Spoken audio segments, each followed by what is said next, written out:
あなたの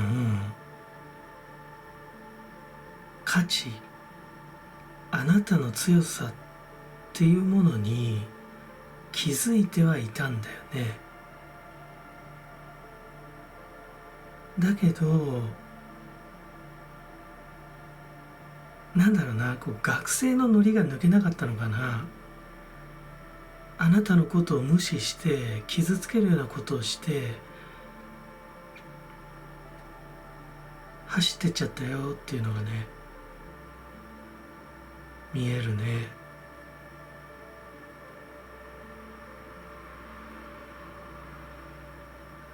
だけど本人もずっと分かってたし、あなたの価値をね。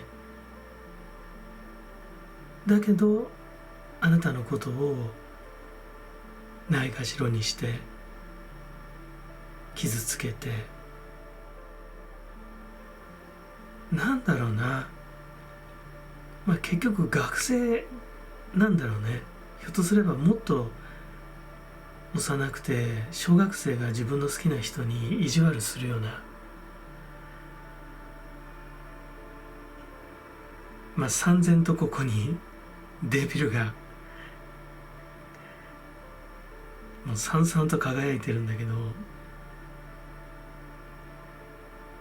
あなたも愛したでしょう。今も愛してるかもしれない。もちろんこのお相手さんもそうだろう。だけど愛情表現がやっぱり下手だったのかもしれないよね。ひょっとすれば自分がこの競争社会で勝ち抜くことだけが、勝ち抜くことこそがあなたに対する愛情表現なんだと。それがあなたを幸せにすることなんだ。もちろんそれもあるよね。この社会でがっちりやっていかなきゃいけないからあるけど、だけどそれだけが幸せじゃないからね。本当の幸せの価値っていうのはあなたはちゃんと分かっていた。でそのことをこの方も知っていたんだけど、にもかかわらずあなたはずっとないがしろにしちゃったって。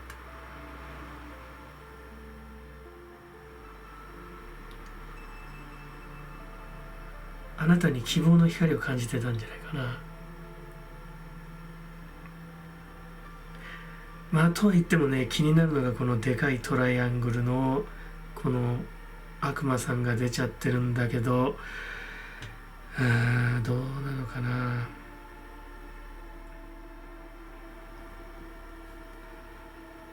少なくともね、このお相手さんはあなたのことを忘れられないですよ。あなたを失ったらこの方の周りには物質的価値を追い求める人たちばかり。本当の恋人も本当の友達もいない。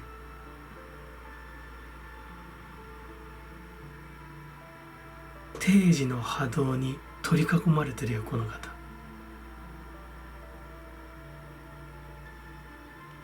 にもかかわらずあなたというロマンを捨てられないでいるから、この方未来は依存症になっちゃうだろうね。あなたに対する依存だし、ひょっとすればギャンブルとかお酒っていうメッセージが来るな。お酒に溺れる。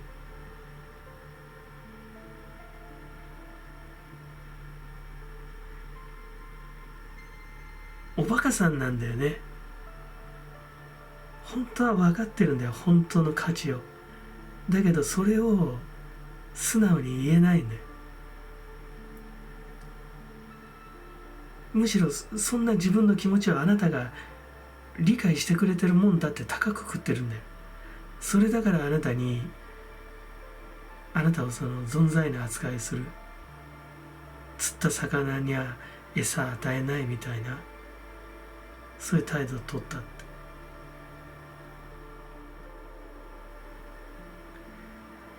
この方やっぱ、お酒に溺れるっていうのは見えるな。あなたに対するね妄想をね、酒をあおることでその強度を高めていくっていうのが見える。どんどんどんどん強くなるよ。このジャッジメントがちょっと気になるけどね、どんなジャッジが来るんだっていうのが。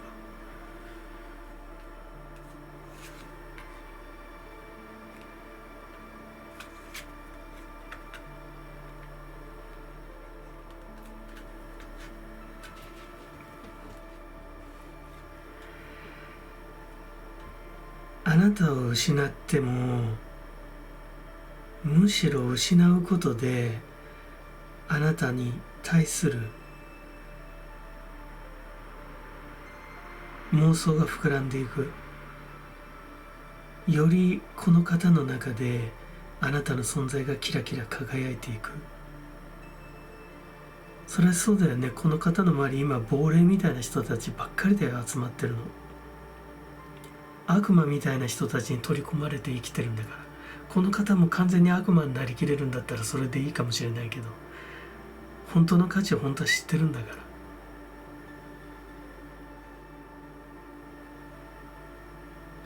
現実逃避というね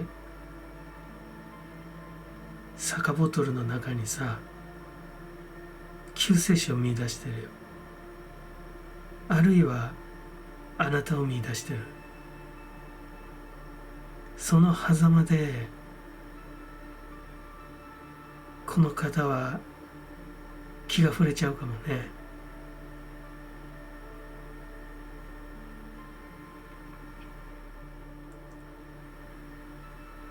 デッドリーロマンスに殺されちゃうよこの方。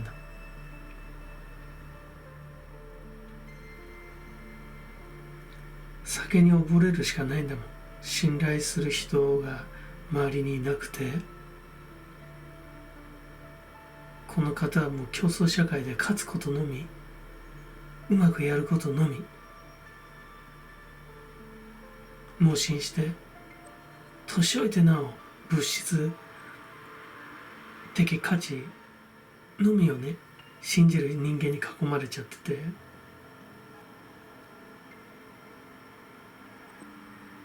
だけどこれだけ何か強く依存するっていうのは意識のレベルでは気づいてないのかもね。荒屋敷の底の方では分かってんだけど、顕在意識ではね気づけてないのかもしれない。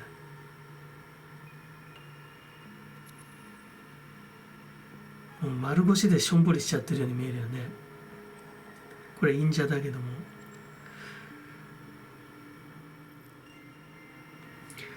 最終的にこの方自身がね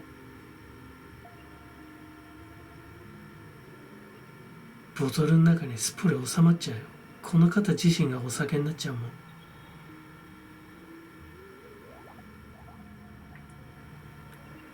マムシ酒のようなさ、もう毒が効いたこの方のカルマという毒、この方自身がね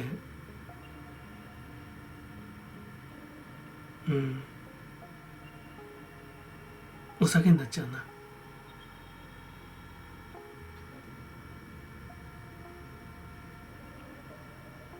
だけどね気をつけた方がいいよ。あなたもね魅了されてる可能性があるからね。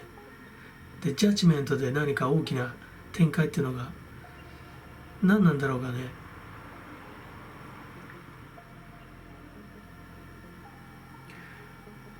現世にね作り出した有限界の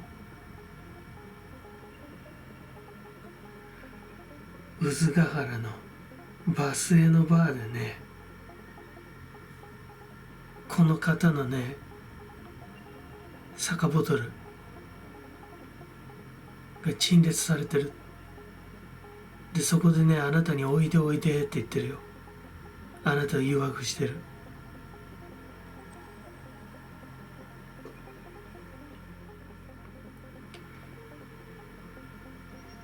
この方の殺伐とした人生の中でずっと育み続けたあなたという神聖な存在、あなたというロマンスがメルヘンにノスタルジーに浸かりすぎて毒気を帯びちゃってね、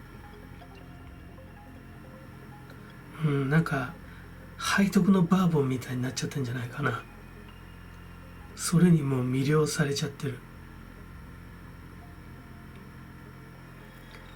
それが見えるね。生きてる間あなたのこと忘れられないね、この方は。ただ自分が悪い。本当の価値を築いてたのに、自分が本当にいいと思うものにいいと言えない、美しいと思うものに美しいと言えないっていうのは、これは人生のね晩年でものすごい後悔が出てくると思う。やっぱり到底受け負いきれないような、実際に死ぬ直前にさ、この現世を去る時、自分の肉体という魂の器を捨て去る時にさ、それは後悔しても後悔しきれない、到底その受け止めることができない後悔なんだよね。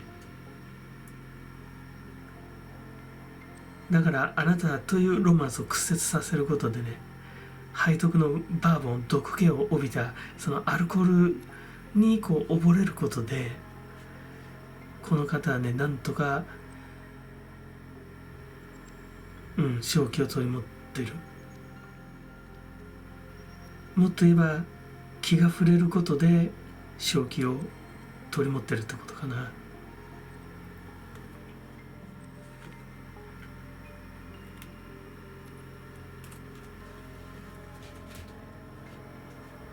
閻魔地蔵さん来たね。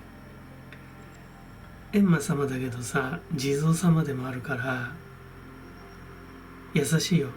人間臭くて、あなたにはね、少なくともあなたにはこう言ってる。やっぱりこの方、むしろねなんかね、この方のね、もうなんかそのマムシ臭飲み干してやれって言って、もその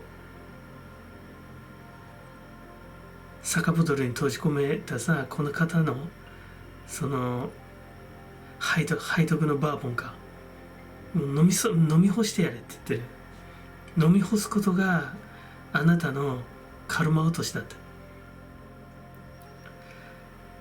お酒が苦手ならさ、料理が中に使っちゃえって言っ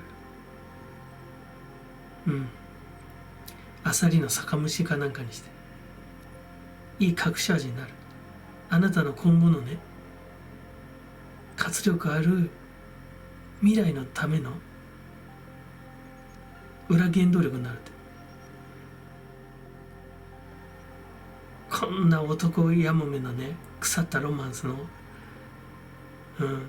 バーボンなんか飲み干してやれって言ってる閻魔地蔵さん。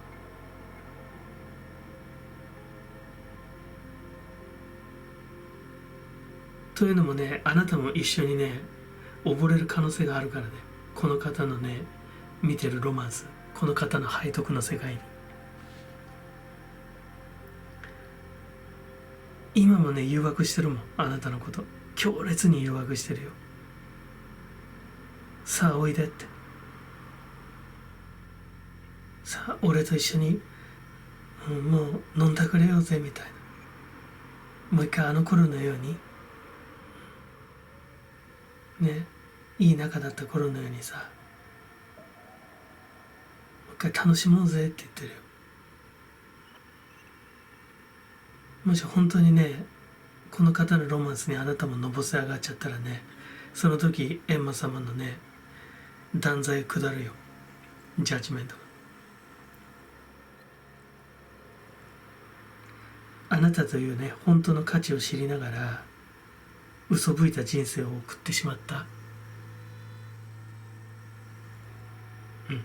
この方のカルマだからね。あなた自身も多分分かってんじゃない？この方を今もあなた自身もその魅了するだけのね力があるって、この方の世界に取り入るだけの私には力があるっていう部分を分かってるんじゃない？だからこの悪魔がねこんなに力を発するんだね。だけどね、この愛と背徳のバーボンはね、甘くあなたを誘惑してあなたをね道連れにしようとしてるから気をつけなきゃいけないね。もうねいいね厄払いの着付け薬だと思ってさ、くれぐれもね飲み込まれないようにね。飲み込まれちゃうとねあなたもね有限界のバス停のバーの酒ボトルの陳列棚に並ぶことになるよ。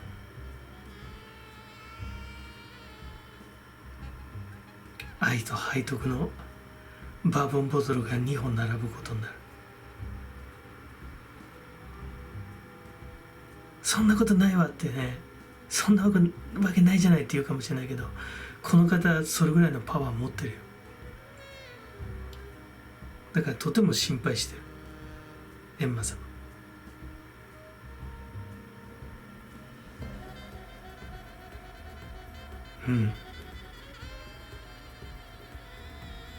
やっぱね飲み干しちゃダメ。アサリの酒蒸しにこのカルマ酒を使いなさい。それがあなたにとっての業払いになります。いいですね。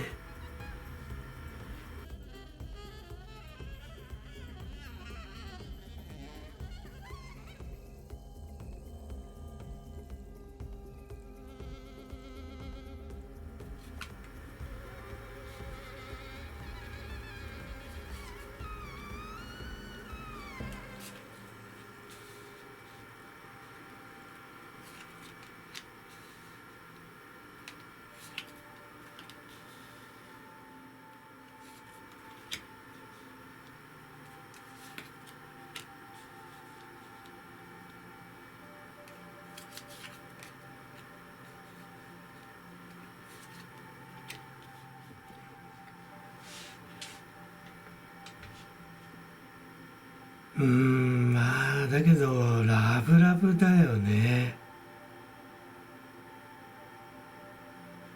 ちょっとラブが過ぎるかな。ただあなたコテンパンに傷ついてるんじゃない？もう尽くしすぎて振り回されすぎて手負い、もうほとんど疲れてるっていうのが出てる。で他の価値を見出してもいるんじゃないかな。今のままでいけないっていう気持ちもあると思うんだけれども、こんなにコテンパンになってるんだけどまだつながるって出てるよ。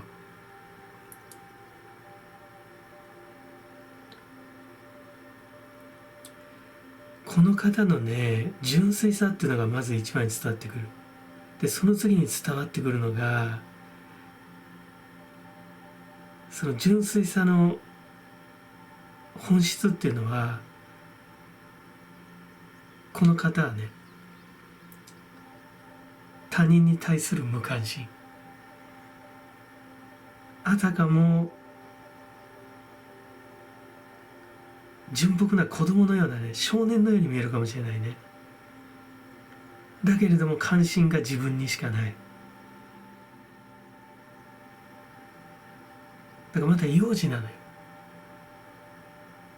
もう構って構って構ってって。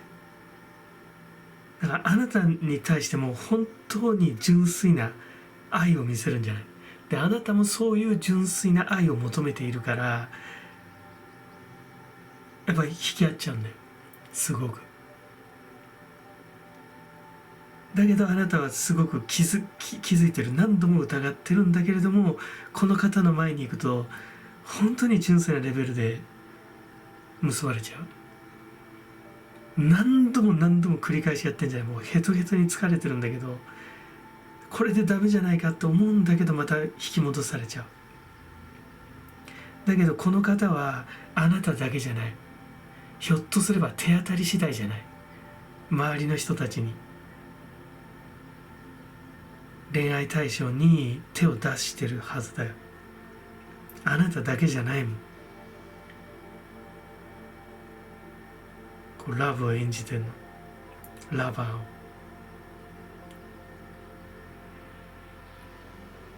これは傷ついちゃうよね、本当に。メンタルも体力もボロボロになっちゃうんじゃない。どんだけこの人に情熱注ぎ込んでも底なしだよ。まだ血の巫女だもん。おっぱい欲しがってる赤ん坊だもん。もう与え続けなきゃいけないよ。その関心が自分にしかないっていうよりは、まだその本当の意味で他者に関心が向かないね。それだけの余裕がない。まあある意味純粋すぎて、そういう意味では間違ってないと思うね。この伝わってくる、強烈に伝わる純粋さ。だからそこがね、あなたをなおのことを痛めつけるんじゃないか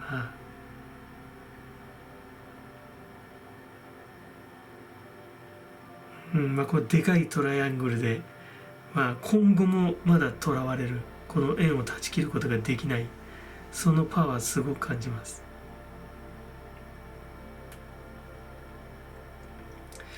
でこの方の未来だけどね、もう自分の世界に行っちゃうかな。そのうちね、周りの人たちと波長が合わなくなる。ずれてきちゃうね。でそれはね、次元が上昇してこの方が高みに登るんじゃないのよ。単純に横移動、パラレルワールドに入ってっちゃうね。だけど本人は分かんないと思うの。自分はまだね、花園にいると思ってんじゃない。自分が望む。実際は全然違うの。劣悪な環境下にいるの。だけどこの方、自分はね、桃源郷にいると思ってるよ。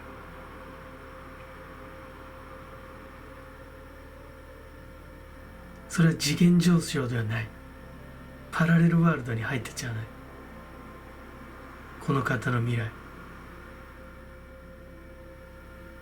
ある意味この方の持ってる純朴さのなせる技、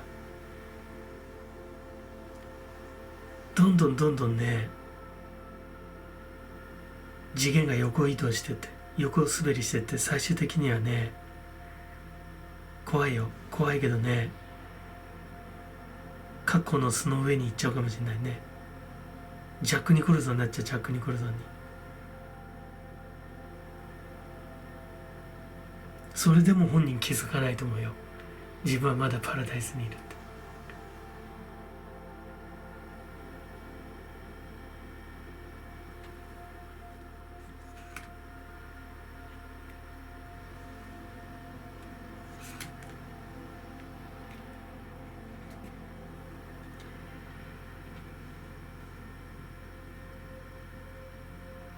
このトライアングルはあなたを描いてるような気がするね。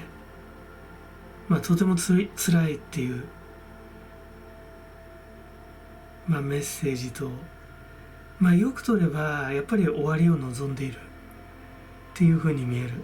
ただね、呼吸をするようにとかね、当たり前のように日常的なこととか、それが自然なことなのよっていうね、言葉が来るのね。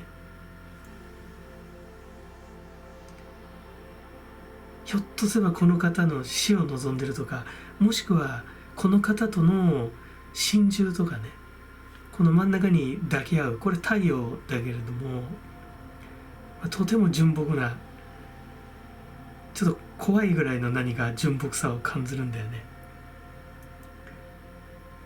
明るさを。だから悪い意味で言えばなんかそんな風に取れるよね。心中とか、もうなんかこの方の世界観ついてっていいわって、パラレルワールドは私も一緒に行くわって、もうボロボロなのよ、身も心も。どうしたら私に振り向いてくれるの、私だけに意識を向けてくれるのって。だったらもう私あなたの世界に骨をうずめるわみたいな、なんかそういうメッセージが聞こえてきてしまうな。よくないね。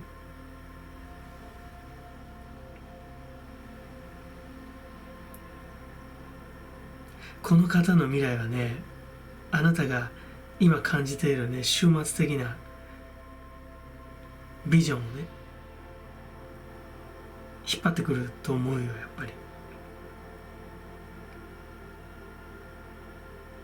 普通の生活はできない。何が普通か分かんないけど、いわゆるその社会通念的なね、幸せの形っていうのは描けない恋だよ、これは。この方のメッセージがまだ聞こえるもん。俺色に染めてやるって。純朴さの中に隠してる野心が聞こえたよ、今。俺色に染めてやるって。お前を俺色に染めてやるってね。あなた色に染まらなきゃいけないんじゃないの。これだけど逃れられないよ。だけどこのパワー、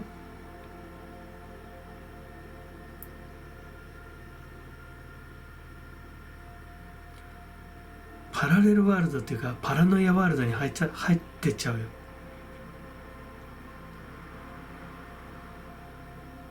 危険だね。危険ないだ、これは。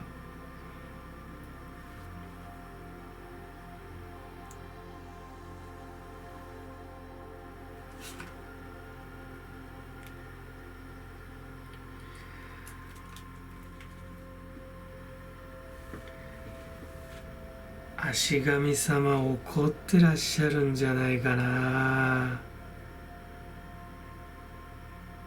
頭冷やせよって。天から落ちてくるよ、フットスタンプが。神のフットスタンプがドーンって。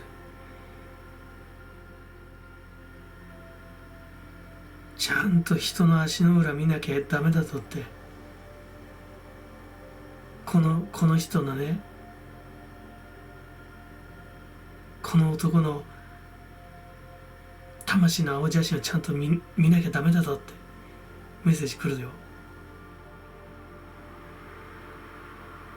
限りなくナチュラルボーンなね、力を感じる方だけどね。だけど危険だよ、この方は。あなたをね、愛のパラノイアにしちゃう。一緒にいるとあなたをね、ノイローゼにしちゃうよ。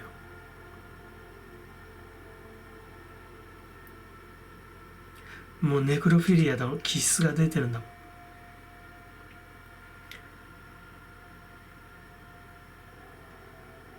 意識が過去へ対抗してる。この方の持ってるね、幼児対抗的な力にとても見せられてる。だからこの方の持ってる幼児性と自分を比べて自分が汚れてるんじゃないかぐらいに感じてしまってるんじゃな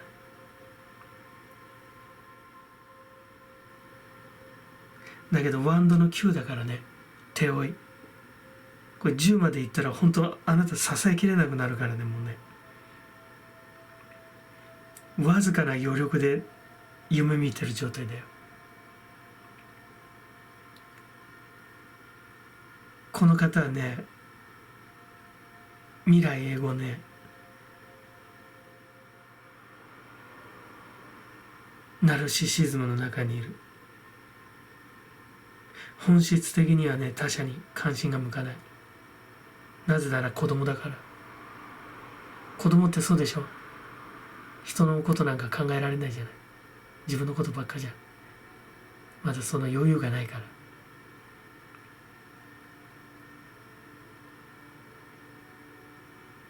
大人じゃないのよ。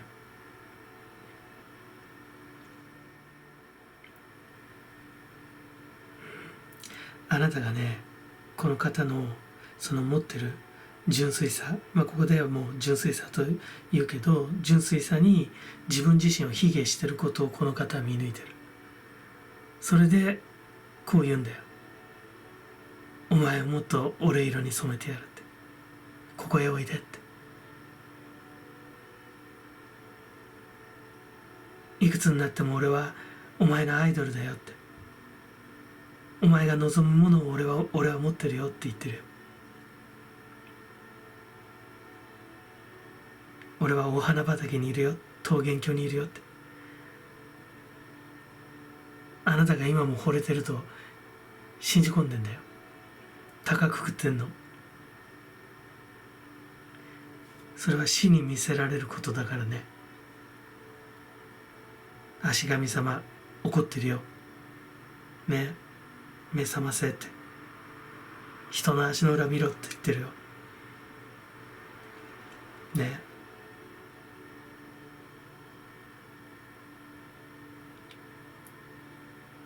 嫌でしょね。格好の巣の上行きたくないでしょ。格好の巣の上に。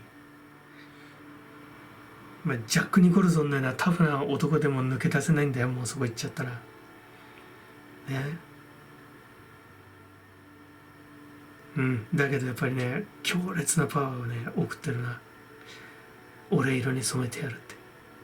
ダメです。あなたはあなた色に染まってください。いいですね。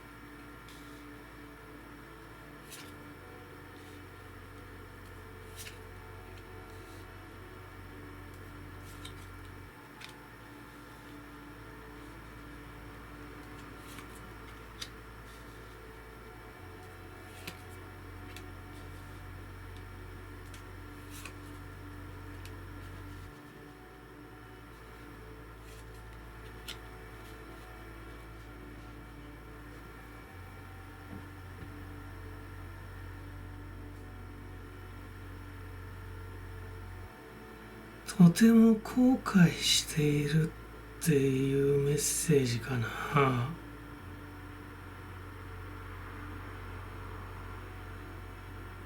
そして戦う意欲をなくしてるよっていうのが見える。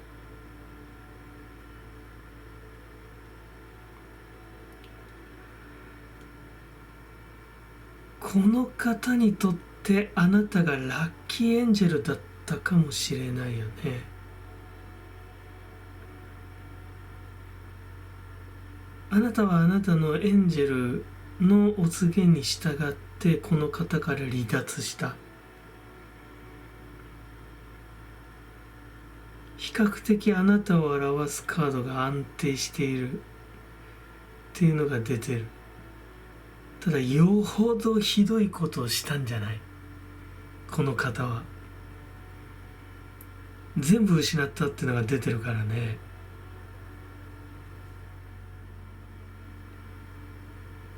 あなたのことを道具のように使ったかもしれないよね。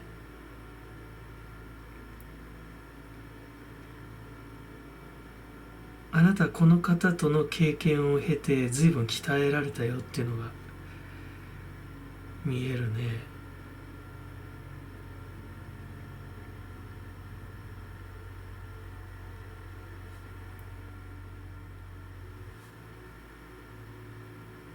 もうとにかく人に日の当たる場所で言えないようなひどいことをあなたにしたっていうね、メッセージが来る。今は少し穏やかになってるかもしれないけど、内心はあなたを束縛して支配したいっていう気持ちが今もある。だけれども表面的には戦う意欲を失ってしまってるんじゃないかな。よほど悪いことをやって何もかも失った。ビジネスマンとかだったら、20代30代ぐらいはね、競争社会の流儀にのっとって商売敵をね蹴落とすようなそういうゲームを楽しんでてもいいんだけど、やっぱり40代さらに50代入ってったら立ち回り変えなきゃいけないんだけど、この方は変えるタイミングを逃した。若い頃は若い頃のノリで良かったかもしれないけど、当然そのノリで突っ走っていけば結構早くドンつきになるよね。伸び悩みが来ちゃうから、なんかそこらで失敗したんじゃないかな。イケイケどんどんであなたを道具のように使って、もうとにかく突っ走って何もかも失ったっていうメッセージが来る。ただ気をつけた方がいいのは、あなたをまだ支配したいっていう熱がね、種火のようにまだふつふつとしてるから、そこは気をつけた方がいいね。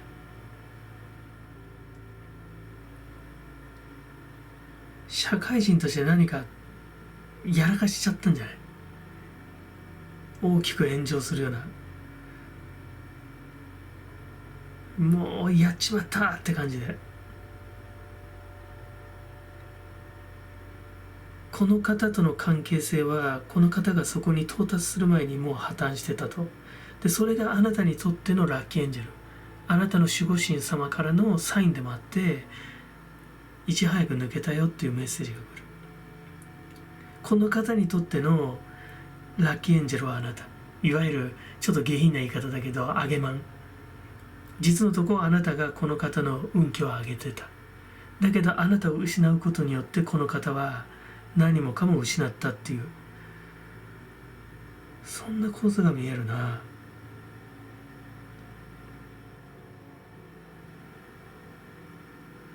あなたに支えた愛の言葉っていうのはどれぐらい本気だったんだろうね。この方のレベルでは本気だったかもしれないね。あなたを道具のように使うと、利用すると。本当はもっと深いところからこの方のことをね、あなたは支えていた、運気をねこうメイキングしてあげてた、そういう力をこの方にね、その恩恵を与えてたのに、そこには全く気づいてなかったよっていうのがね見えるね。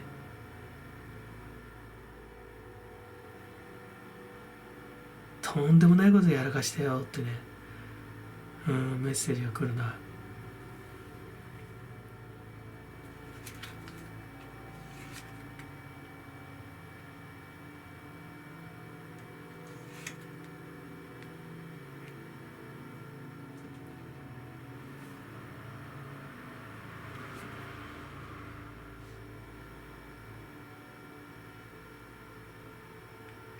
人には言えない、日の当たる場所では言えないこと、言ってはいけないようなことをやらかした。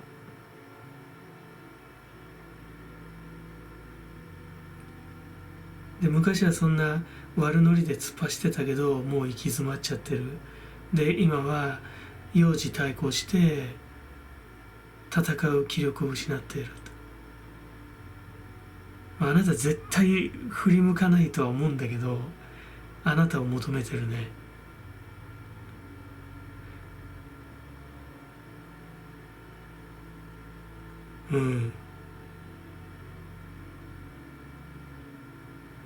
だけど戻る気ないんじゃないかな。相当あなたが今回この方との暮らしの中でね学習して強くなってるっていうのが見えるからね、よりだからご自身の冷静を高めたんじゃないかな。この方の様を反面教師にしてね、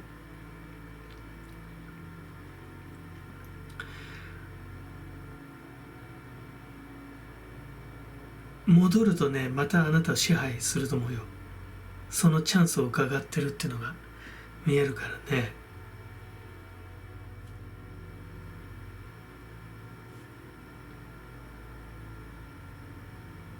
まあとても落ち込んでるし狼狽してるんだけど、結局自分本位の感情なんだよね。自分自分自分、なんだっけ、今だけ金だけ自分だけみたいな。この方にとってあなたがエンジェルだったんだけど、それも結局道具で考えてんだよね、やっぱりね。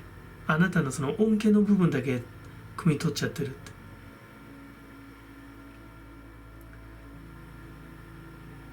だからあなたが戻ればもう一回復活できるんだぐらいの、あなたというガソリン、原動力をもう一回取り戻したいって、取り戻さなきゃダメだって。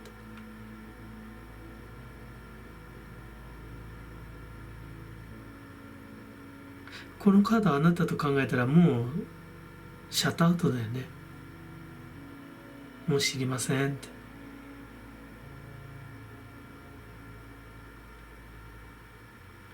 この方だけど私はガキどうかなと思うけど、ひょっとすりゃ阿鼻地獄ぐらいのガキどに落っこっちゃうんじゃないかね。自分で全く掘り下げができてないし気づいてないと思うんだけど、やっぱりね、とても強い欠乏欲求を持ってらっしゃると思うんだよね。でそれでこんなイケイケで突っ走っちゃって、欲しい欲しい欲しい欲しいで破滅しちゃって、ガキ道落ちても欲しい欲しい欲しい欲しいって口持ってっても、ガキ道ではね、お腹が減ってさ、口に食物持ってっても全部炎に変わっちゃうんだ。ガリガリに痩せてお腹だけ出ちゃってさ、そうそう、なんかだけど阿鼻地獄ぐらいのガキ道に落ちるんじゃないかなって、そんななんか感じがする。相当とんでもないことをやらかしたんだけど全く反省がない。だからこの現世でこの方が改心更生することできないし、無論次元上昇することもできない。今世生まれてきた霊的目的、魂の成長っていうのも果たすことはできない。できないね、おそらくね。あなた気づいたんじゃない？もうそれに結構サバサバしてるって感じ。そこはいいとこだよね。うん。このスプレッドの中で感じる吉報かな。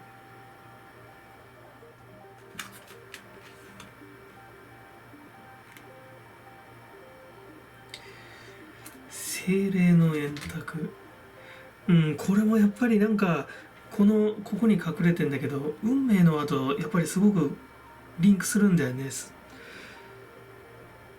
やっぱりとても大きな何か流れが変わるとき、本来この方が掴まなきゃいけなかったところで、全くやり損ねたんじゃないかな。全くできなかった、あかんかったんじゃないかな。とんでもない天罰が下っちゃったのかもしれない。もうね、下っちゃうっていうか、正しい心持ちでいればさ、とても神聖なさ円卓のはずなんだよね。この運命の輪もそうだけど、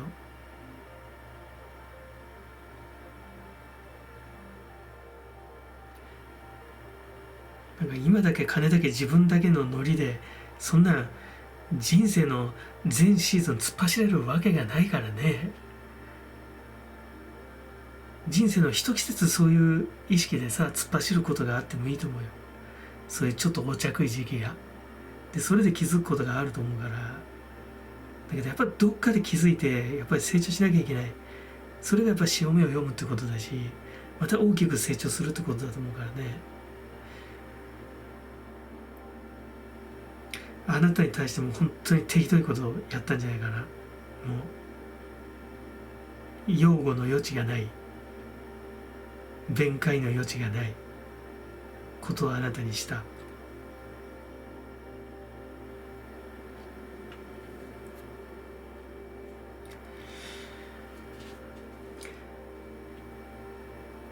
この方のさ、持ってるこの少し、わがままな幼児太鼓って見えちゃうんだけど、ここにあるカルマをね、解消できたら、この方は少しは浄化されるんじゃないかな。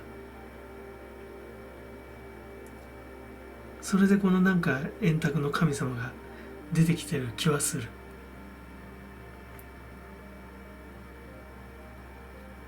大きな人生のこうサイクル、機運の流れ、もう一回読むチャンスを与えてあげるっていうようにも見えるけど、あなたは許せないかもしれないけどね、もうこんな人にチャンスあげないでって、ふざけないでって気持ちかもしれないけどね。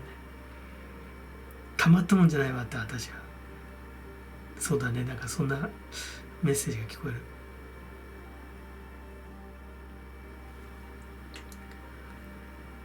うん、そうだね。このままいくとやっぱりね、阿鼻地獄のようなガキ道に落ちてね、腹減った腹減った助けてくれ助けてくれって言ってる様が見えるよ。あなたの名前も呼んでるよ。俺が悪かった助けてくれって、俺が悪かったよって、とんでもないよっていうような声聞こえるよ。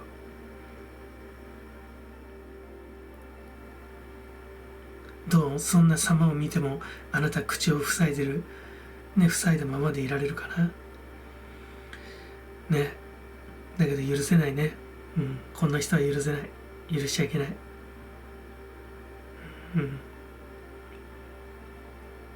うん。こんな人を許せるのはね、神様だけだ。神様、仏様だけ。我々生身の人間には無理かもしれません。